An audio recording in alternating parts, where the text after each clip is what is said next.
ओम शांति।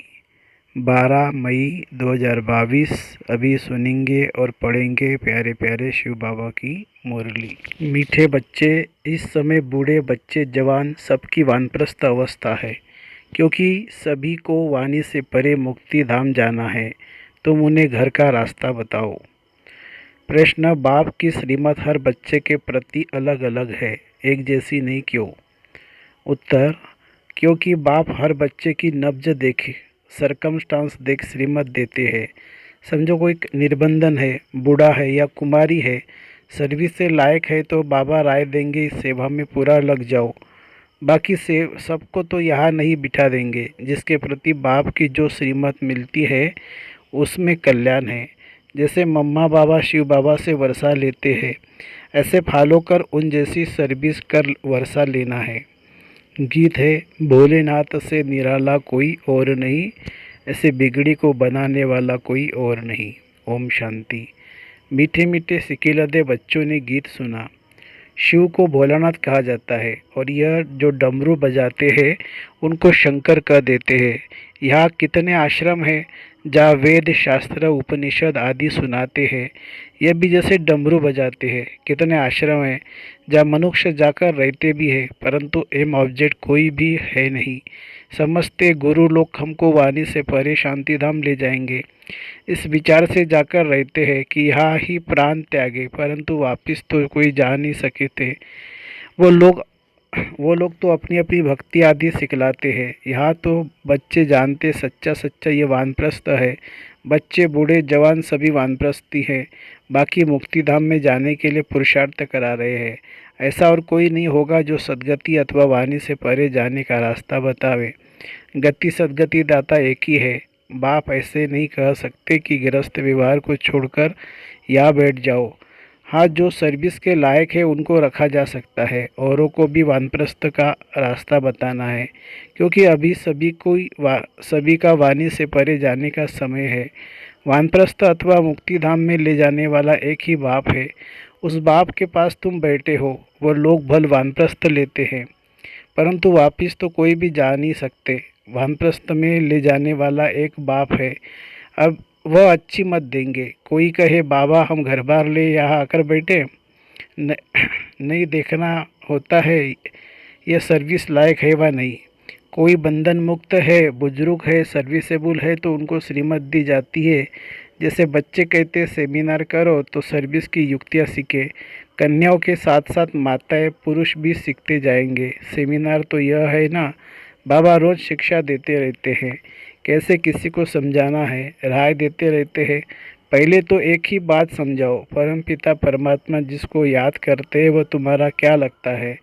अगर बाप है तो बाप से तो वर्षा मिलना चाहिए।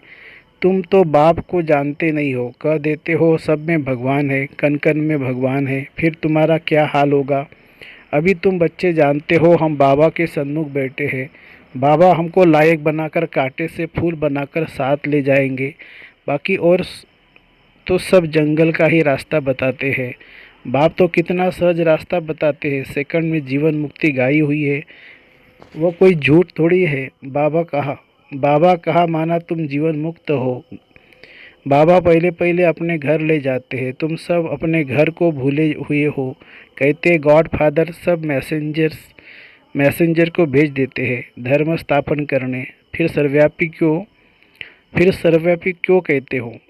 ऊपर से भेज देते हैं ना, बोलते एक है फिर मानते नहीं है। बाप धर्म स्थापन अर्थ भेज देते हैं तो उनकी संस्था भी उनके पीछे आने लग पड़ेगी। पहले पहले है देवी देवताओं की संस्था। पहले पहले आदि सनातन देवी देवता धर्म वाले लक्ष्मी नारायण आएंगे अपनी प्रजा सहित, और कोई प्रजा सहित नहीं आते। वह एक आएगा फिर दूसरा तीसरा आएगा। या तुम सब तैयार हो रहे हो बाप से वर्षा लेने के लिए? यह स्कूल है। घर में रहते एक घड़ी आधी घड़ी, आधे की पूर्व आधा घड़ी, एक सेकंड में तुमको सिर्फ बतलाते हैं परमपिता परमात्मा से तुम्हारा क्या संबंध है। मुख से कहते भी है परमपिता परमात्मा, वह तो सबका बाप क्रिएटर है, फिर भी बाप न समझे तो क्या कहेंगे? बाप स्वर्ग का रचिता है तो जरूर स्वर्ग की भाषा देंगे।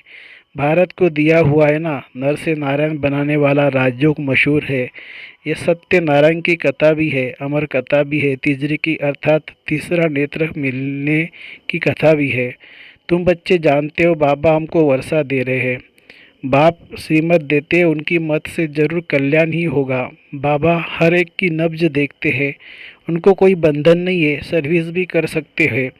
बाप लायक देखकर फिर डायरेक्शन देते हैं, सरकमस्टेंस देख कहा जाता है तुम यहाँ रह सकते हो, सर्विस भी करते रहो। जहाँ जहाँ जरूरत पड़ेगी, प्रदर्शनी में तो बहुतों की ज़रूरत पड़ती है, बुजुर्ग भी चाहिए, कन्याएं भी चाहिए, सबको शिक्षा मिलती रहती है। यह पढ़ाई भगवानुवाच, भगवान कहा जाता है निराकार को। तुम आत्माएं उनके बच्चे हो, कहते हो ओ गॉड फादर, तो उनको फिर सर्वव्यापी थोड़ी कहेंगे।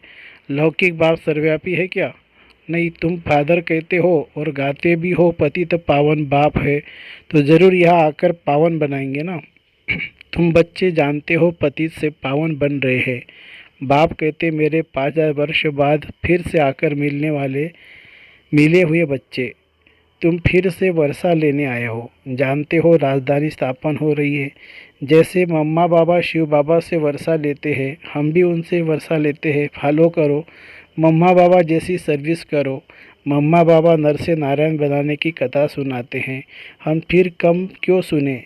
जानते हो वही सूर्यवंशी फिर चंद्रवंशी भी बनेंगे। पहले तो सूर्यवंशी पे जाना पड़ेगा। समझ तो है ना, बिगर समझ स्कूल में कोई बैठ न सके। बाबा श्रीमत देते हैं, हम जानते हैं इनमें तो बाबा की प्रवेशता है, नहीं तो प्रजापिता कहाँ से आए? ब्रह्मा तो सूक्ष्मतरवासी है, प्रजापिता तो यहाँ चाहिए ना।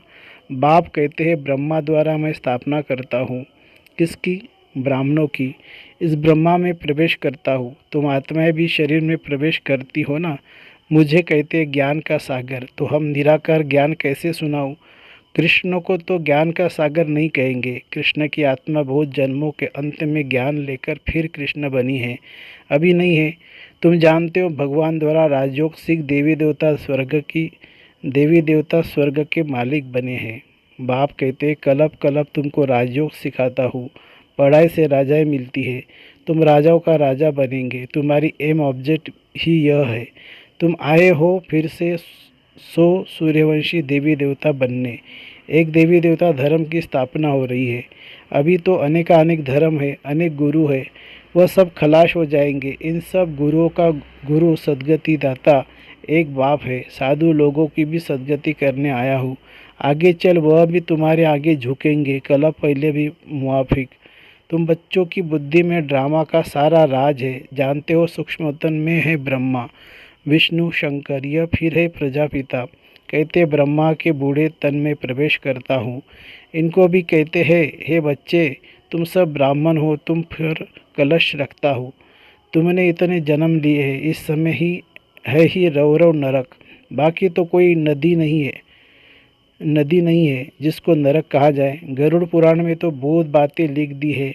अब बाबा बच्चों को बैठ समझाते हैं, यह भी तो पढ़ा हुआ है ना। तो ये अब भोलानाथ बाप तुम भोले बच्चों को बैठ समझाते हैं, गरीब भोले बच्चों को फिर से उच्च उच्च साहूकार बनाते हैं। तुम जानते हो सूर्यवंशी मालिक बनते, फिर आहिस्ते आहिस्ते गिरते गिरते क्या हो गए हैं। कैसा वंडरफुल खेल है। स्वर्ग में कितने माला माल थे। अभी भी राजाओं के बहुत बड़े बड़े महल हैं, जयपुर में भी है। अभी अभी ही ऐसे ऐसे महल है जो आगे वाले पता नहीं कैसे होंगे। गवर्नमेंट हाउस ऐसे नहीं बनते हैं। राजाओं के महल बनने का भपका ही अलग है। अच्छा, फिर स्वर्ग का मॉडल देखना हो तो जाओ अजमेर में, एक मॉडल बनाने में भी मेहनत अच्छी की है। देखने से ही तुमको कितनी खुशी होगी। यहाँ तो बाबा झट साक्षात्कार करा देते हैं। जो दिव्य दृष्टि से देखते हैं वह फिर तुमको प्रैक्टिकल में देखना है। भक्ति मार्ग में भक्तों को भल साक्षात्कार होता है, परंतु वह कोई वैकुंठ के मालिक थोड़ी बने। तुम तो प्रैक्टिकल मालिक बनते हो। अभी तो है ही नरक, एक दो को काटते लड़ते रहते हैं। बच्चे बाप का भाई का भी खून करने में देरी नहीं करते हैं। सतयुग में लड़ाई आदि की तो कोई बात ही नहीं है। अब की कमाई से तुम 21 जन्मों के लिए पद पाते हो। तो कितनी खुशी होनी चाहिए। पहली बात है, अगर बाप का परिचय और बाप की बायोग्राफी को न जाने तो बाकी बाबा कहने से फ़ायदा ही क्या है। इतने दान पुण्य करते तो भारत का यह हाल हो गया है, परंतु यह समझते कोई नहीं है। कहते हैं भक्ति के बाद भगवान मिलेगा, परंतु कब और किसको मिलेगा। भक्ति तो सब करते, परंतु सबको राजाई तो नहीं मिलेगी। कितनी गुंजाइश है समझने की। तुम कोई को भी कह सकते हो, यह शास्त्र आदि सब भूलो, जीते जी मरो। ब्रह्म तत्व है, उससे वर्षा तो मिल न सकता है। वर्षा तो बाप से ही मिलता है। कलप कलप हम लेते हैं, कोई नई बात नहीं है। अब नाटक पूरा होने वाला है, हमको शरीर छोड़ वापस घर जाना है। जितना याद करेंगे तो अंत मति सो गति हो जाएंगी। इनको कयामत का समय कहा जाता है। पाप आत्माओं का हिसाब किताब चुप्त होना है। अब पुण्य आत्मा बनना है। योग बल से भंबोर को आग लगेगी, आत्माएं चली जाएगी वापिस। एक धर्म की स्थापना होती है तो अनेक धर्म जरूर वापिस चले जाएंगे, शरीर थोड़ी साथ ले जाएंगे। अब कोई कहे मोक्ष मिले, परंतु यह हो कैसे सकता है, जबकि बना बनाया ड्रामा है जो सदैव चलता ही रहता है। इनकी एंड कभी होती नहीं है। अनादि चक्र कैसे फिरता है, सो अब बाप बैठ राज समझाते हैं। यह सब बातें समझानी पड़े। जब जास्ती समझने लगे जब जास्ती समझने लग पड़ेंगे फिर वृद्धि होने लग पड़ेगी। ये तुम्हारा बहुत ऊंचा धर्म है। इनको चिड़िया खा जाती हैं और धर्मों की चिड़िया नहीं खाती, और धर्मों को चिड़िया नहीं खाती। तुम बच्चों को इस दुनिया में कोई शौक नहीं रखना चाहिए। यह कब्रिस्तान है।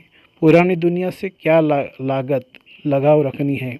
अमेरिका में जो सेंसिबल है वह समझते कोई फेरक है, मौत सामने खड़ा है, विनाश तो होना ही है। सबकी दिल तो खाती ही रहती है। ड्रामा की भावी ऐसी बनी हुई है। शिव बाबा तो दाता है, इनको तो कोई आसक्ति नहीं, निराकार है।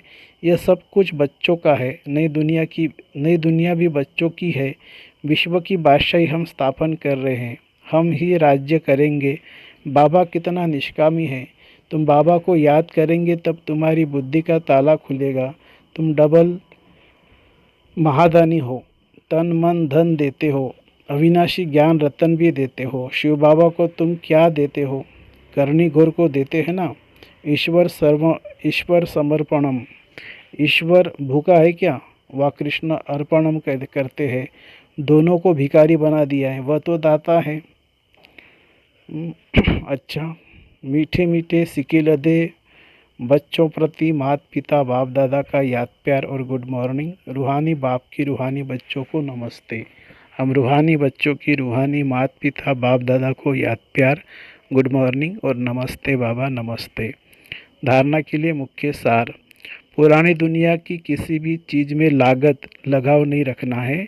इस दुनिया में किसी भी बात का शौक नहीं रखना है, क्योंकि यह कब्रिस्तान होने वाली है। दूसरी पॉइंट, अब नाटक पूरा होता है, हिसाब किताब चुकत कर घर जाना है। इसलिए योग बल द्वारा पापों से मुक्त हो पुण्य आत्मा बनना है, डबल दानी बनना है। वरदान, खुशी की खुराक द्वारा मन और बुद्धि को शक्तिशाली बनाने वाले अचल अडोल भव। वहाँ बाबा वहाँ, और वहाँ मेरा भाग्य वहाँ। सदा यही खुशी के गीत गाते रहो। खुशी सबसे बड़ी खुराक है, खुशी जैसी और कोई खुराक नहीं। जो रोज़ खुशी की खुराक खाते हैं वे सदा तंदुरुस्त रहते हैं, कभी कमज़ोर नहीं होते हैं। इसीलिए खुशी की खुराक द्वारा मन और बुद्धि को शक्तिशाली बनाओ तो स्थिति शक्तिशाली रहेंगी। ऐसी शक्तिशाली स्थिति वाले सदा ही अचल अडोल रहेंगे। स्लोगन है, मन और बुद्धि को अनुभव की सीट पर सेट कर दो तो कभी भी अपसेट नहीं होंगे। मन और बुद्धि को अनुभव की सीट पर सेट कर दो तो कभी भी अपसेट नहीं होंगे। अच्छा, ओम शांति शांति शांति। शुक्रिया बाबा, शुक्रिया। Thank you Baba, thank you.